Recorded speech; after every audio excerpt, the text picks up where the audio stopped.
আসসালামু আলাইকুম। আমি একটি কবিতা আবৃত্তি করব। কবিতার নাম কাতলা দিদি। লিখেছেন যতীন্দ্রমোহন বাগচি। পাশ বাগানের মাথার উপর চাঁদ উঠেছে ওই, মাগো আমার শোলক বড়া কাজিরা দিদি কই।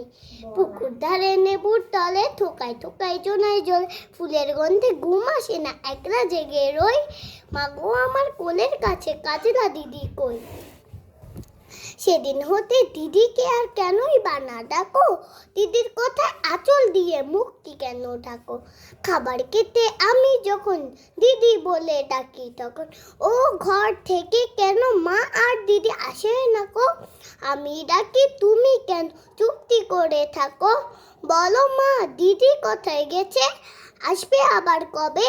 কাল যে আমার নতুন ঘরে পুতুল বিয়ে হবে, দিদির মতন ফাঁকি দিয়ে আমিও যদি লুকুই গিয়ে, তুমি তখন একলা ঘরে কেমন করে রবে।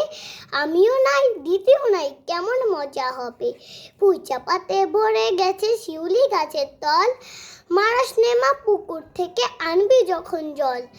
ডালিম গাছের ডালের ফাঁকে বুলবুলিটি লুকিয়ে থাকে, তৃষ্ণা তারে উড়িয়ে মাগো ছিঁড়তে গিয়ে ফল।